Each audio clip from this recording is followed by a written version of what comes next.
ओम ज्ञानतिमिरान्धस्य ज्ञानाञ्जनशलाकया चक्षुरुन्मिलितं येन तस्मै श्रीगुरवे नमः। नमः ओं विष्णुपदाय कृष्णपृष्ठाय भूतले श्रीमते भक्तिवेदान्त स्वामिनिति नामिने। नमस्ते सरस्वती देवी गौरवाणी प्रचारिणे निर्विशेष शून्यवादी साक्षात्कारतारिणे। जय श्री कृष्ण चैतन्य प्रभु नित्यानंद श्री अद्वैत गदाधर शिवासादि गौर भक्तवृंद। हरे कृष्ण कृष्ण कृष्ण हरे हरे, हरे राम राम राम हरे हरे। उपस्थित सभी वैष्णव भक्तों को मेरा सादर नमन प्रणाम। और मेरे शिक्षा गुरु श्री श्यामादास प्रभु और श्रीमती निताई सिंह माता जी की चरण कमलों में मेरा दंडवत प्रणाम। और आज मुझे भगवान के दिव्य पवित्र नाम के लिए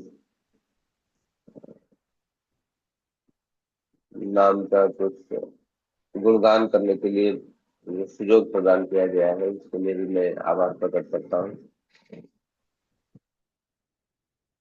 पिछले बहुत सारे सत्रों में हम देख रहे हैं कि चैतन्य शिक्षाष्टकम के जो पहला श्लोक है,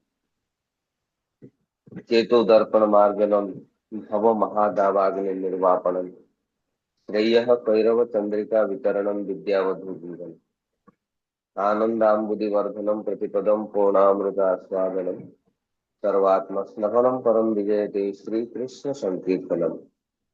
तो उसमें से भगवान के दिव्य पवित्र नाम श्री कृष्ण संकीर्तनम कैसे हमारा चित्त का दर्पण को साफ करती है, उसके बारे में चर्चा किया था। और कैसे ये महादावाग्नि जो भौतिक संसार में लगा हुआ है, उसको पूर्ण रूप से निर्वापित करने के लिए क्षमता रखते हैं, उसके बारे में हम चर्चा कर रहे हैं। उसका अंतिम पड़ाव में हम लोग है कि जो दावाग्नि है, जो त्रिताप में जीव दग्धीभूत होता रहता है, तीन प्रकार का क्लेश भुगतते हुए इस भौतिक संसार में कष्ट भुगत रहा है, तो वो है हमारे पूर्व जन्म का कृत कर्म फल, जो है प्रारब्ध पाप। और आचार्य जो पूर्ववर्ती आचार्य इसको इस तरह से वर्णना किए गए हैं कि हम जो पूर्व जन्म में किए हुए पाप को जो हम अभी भुगत रहे हैं, उसको प्रारब्ध कर्म कहा जाता है। तो जो पाप हम कर रहे हैं, या जो जो कुछ भी हम करने वाले हैं, वो है संचित कर्म और अप्रारब्ध कर्म। तो अप्रारब्ध कर्म और संचित कर्म वैसे ही विनष्ट हो जाता है भगवान की भक्ति करने से, नाम लेने से, कीर्तन करने से। लेकिन प्रारब्ध कर्म जो है, ये बहुत जिद्दी कर्म है, जिसको खंडन करना बहुत कठिन है, जिसको संपूर्ण रूप से निर्वापित करना बहुत कठिन हो जाता है। तो ये प्रारब्ध कर्म संपूर्ण रूप से कैसे खंडित होगा, कैसे नष्ट होगा, इसके बारे में विस्तृत से वर्णन किया गया है हरि भक्ति विलास में। और बहुत सारा अ, आचार्य इसके ऊपर टीका टिप्पणी किए हैं। तो आज हम देखेंगे कि कैसे संपूर्ण तरीके से ये जो प्रारब्ध कर्म नष्ट होता है। तो एक महान विद्वान, जो श्रीमद् भागवतम के प्रथम टीकाकार जो श्रीधर स्वामी, अ, और जो जो श्रील प्रभुपाद जो जिसकी पदांक का अनुसरण कर रहे हैं, बलदेव विद्याभूषण, एक कमेंट्री टू नामाष्टकम, ये कहते हैं कि एकांत भावेन उपाश्रितम नाम। अगर कोई भगवान की नाम के ऊपर एकांत भाव से, एकांत मतलब मुझे भगवान के नाम के अलावा और कोई उद्धार नहीं कर सकता, ऐसा अगर सोच के एकांत भावेन उपाश्रितम नामम भोविक विनाशम अपि प्रारब्धम। तब जाके ये प्रारब्ध कर्म हमारा संपूर्ण रूप से नष्ट होता है। विनयैव भोगात विनश्यति, अर्थात इसके अलावा और कुछ भी हम कर ले, ये प्रारब्ध संपूर्ण रूप से नष्ट नहीं हो सकता। इसके लिए हमको उसका फल को भुगतना पड़ेगा। फल भोग देने से प्रारब्ध कर्म का फल नष्ट हो जाता है। लेकिन अगर फल हमने भोगा नहीं तो कैसे नष्ट होगा? एकांत भावेन नाम उपासित, अगर एकांत भाव से हरिनाम को उपासना करेंगे, हरिनाम के ऊपर निर्भर करेंगे, सेवा करेंगे, तब इस पाप को खंडन किया जा सकता है। तो कह रहे हैं श्रील बलदेव विद्याभूषण, ये कहते हैं कि तीन प्रकार के सिद्ध देह होता है। जब हमारा देह जो जो शरीर है वो सिद्ध हो जाएगा, तब हम पाप को संपूर्ण, प्रारब्ध कर्म को संपूर्ण रूप से नष्ट कर सकते हैं। तो वो कहते हैं, श्रील बलदेव विद्याभूषण कहते हैं कि ये जो परफेक्टेड शरीर है, जो सिद्ध देह है, ये तीन प्रकार का होता है। पहला जो होता है प्राप्त भगवत पार्षद देह। भगवत पार्षद देह यानी कि जैसे कि नारद मुनि हो गए। जैसे नारद मुनि है, उन्होंने भगवत पार्षद देह को प्राप्त कर चुके हैं। इनका शरीर जो है इतना साधारण शरीर नहीं है, उनका शरीर दिव्य शरीर। तो एक तो भगवत पार्षद देह अगर हम प्राप्त कर लेंगे तो प्रारब्ध संपूर्ण रूप से नष्ट हो जाएगा। दूसरा होता है निर्धुत कषाय। निर्धुत कषाय का अर्थ है कि भगवत पार्षद देह का अर्थ है कि हम परफेक्टली, संपूर्ण रूप से भगवान के ऊपर आश्रय हो जाएंगे और भगवान का पार्षद बन जाएंगे तब। दूसरा जो है निर्धुत कषाय।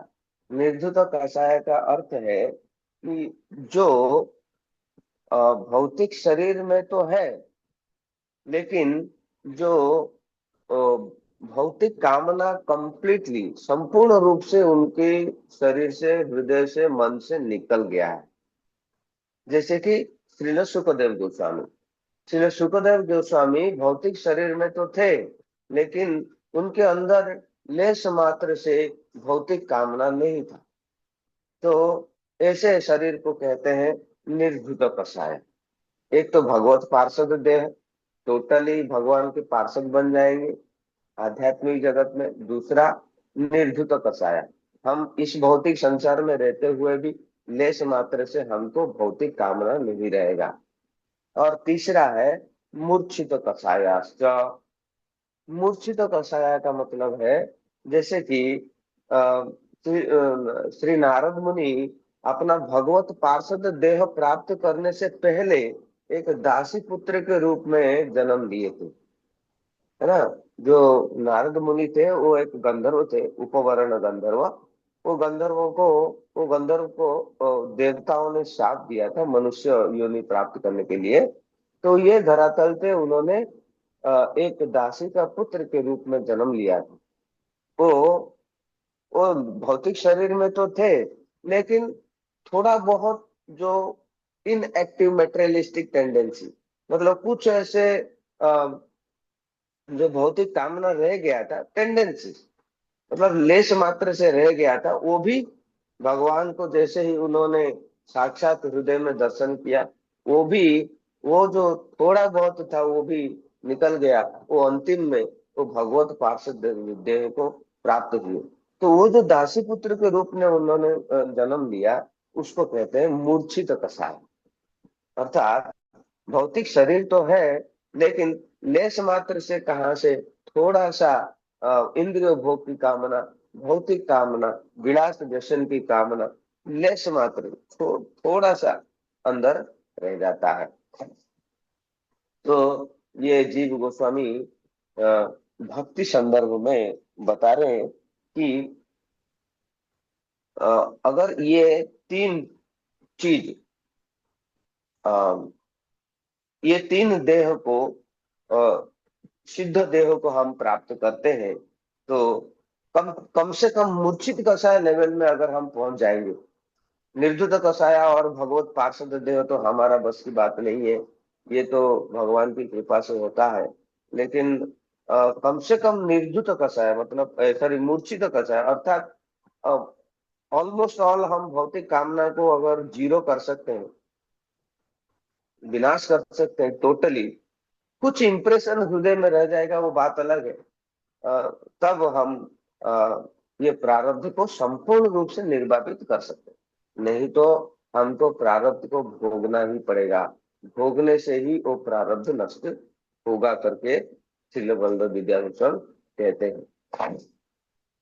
तो हमारा मन में स्वतः प्रश्न आता है कि अगर दीक्षा के बारे में बताया जाता है कि दीक्षा अगर हमारा हो जाता है, दीक्षा का मतलब है हरिभक्ति विलास में वर्णन है कि दिव्यम ज्ञानो यतो दद्यात् कुर्यात् पापस्य संशयम। तो जब दिव्य ज्ञान मिल जाता है गुरु के द्वारा, तो समस्त प्रकार का पाप हमारा नष्ट हो जाता है। लेकिन हम देखते हैं दीक्षा होने पर भी भक्तों के जीवन में बहुत सारे समस्या आता है। तो ये प्रश्न हमारे मन में आता होगा कि मैंने तो दीक्षा ले लिया, सब प्रकार का पाप मेरा नष्ट हो जाना चाहिए, लेकिन नष्ट क्यों नहीं हो रहा है, मुझे क्यों इतना दुख भुगतने के लिए पड़ रहा है। तो अ, जैसे बताया जाता है कि दीक्षा के समय अप्रारब्ध पाप ऑलमोस्ट ऑल नष्ट हो जाता है गुरु की कृपा से, भगवान की कृपा से। अगर ये नष्ट नहीं होता तो दीक्षा का जो डेफिनेशन है, दीक्षा जो कुर्यात पाप से संशयम, ये जो डेफिनेशन है ये तो मिथ्या हो जाएगा। लेकिन शास्त्र कभी मिथ्या नहीं हो सकता। तो दीक्षा अगर किसी का होता है तो निश्चित रूप से उसका पाप का विनाश होता है, लेकिन वो अप्रारब्ध पाप होता है। अप्रारब्ध पाप और संचित पाप, वो संचित कर्म अप्रारब्ध कर्म का जो फल है वो ऑटोमेटिकली नाश हो जाता है। जो बच जाता है वो है प्रारब्ध कर्म। तो हम जो है प्रारब्ध कर्म का ही फल भोग रहे हैं। तो श्रील विश्वनाथ चक्रवर्ती ठाकुर भक्ति रसामृत सिंधु के टीका में कहते हैं, कभी कभी भगवान भक्तों को दुख देते हैं। क्या वो हमको पातर अंतर करते हैं, क्या वो हमको घृणा करते हैं? ऐसा नहीं है। हमारा कर्म का फल नष्ट हो जाता है, लेकिन क्या है, कर्म का फल से अधिक है, अधिक सूक्ष्म है वासना। जो हम कर्म का फल भुगत रहे हैं वो तो भुगत रहे हैं, वो तो स्थूल रूप से हम भुगत रहे हैं, लेकिन जो वासना है, जो जो इच्छा है, इच्छा एक सॉफ्ट, जैसे कि सॉफ्टवेयर हार्डवेयर बोलता है ना, तो इच्छा एक सॉफ्टवेयर होता है। वो क्या हो जाता है, रोम बायस की तरह हमारे हृदय में इम्बाइब होकर रह जाता है। ये जो वासना है, ये वासना को भी हमको निकालना पड़ेगा। भौतिक कामना की वासना को भी हमको हृदय से संपूर्ण रूप से निकालना पड़ेगा, जो कि बहुत कठिन है। लेकिन हमको हरिनाम का एकांत उपासन करना, एकांत भाव से अगर हरिनाम को करते हैं तो निश्चित रूप से ये वासना भी शरीर से निकल जाता है। तो इसीलिए वो ब्रह्मा जी के प्रार्थना भगवान के लिए कोट करते हैं श्रील विश्वनाथ चक्रवर्ती ठाकुर कि तत्तेनुकंपाम सुसमीक्षमाणो भुंजान एव आत्मकृतम विपाकम। हे भगवान, मैं मेरा कर्मों का फल भुगत रहा हूँ, इसमें और कोई किसी का दोष नहीं है। और ऐसे अगर शरीर मन और वाक्य से अगर कोई भगवान की सेवा करता है तो निश्चित रूप से सदाए भाग मुक्ति पद में वो योग्य बन जाता है मुक्ति को प्राप्त करने के लिए। तो ऐसे एकांत भावेन हरि नाम की सेवा, ये हमारा टोटल कंप्लीटली संपूर्ण रूप से ये हमारा प्रारब्ध कर्म को नष्ट करने में समर्थ होता है। ये था भव महादावाग्नि निर्वापन। इसी तरह हम टोटली संपूर्ण रूप से महादावाग्नि को निर्वापित कर सकते हैं।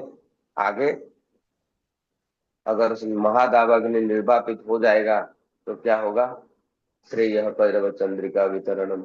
हमारे जीवन में आनंद का अनुभव हम करेंगे, पहला पॉजिटिव रिएक्शन आएगा श्रेय पैरव चंद्रिका वितरणम। जो नाइट वाटर लिली है, जो वाटर लिली जिसको हम कोई फूलो बोलते हैं, वो वाटर लिली हमारे जो रात का कुमुद है वो प्रस्फुटित होगा, और चंद्र का किरण हमारे जीवन में उद्भासित होगा। ये हम आगे चर्चा करेंगे। हरे कृष्ण।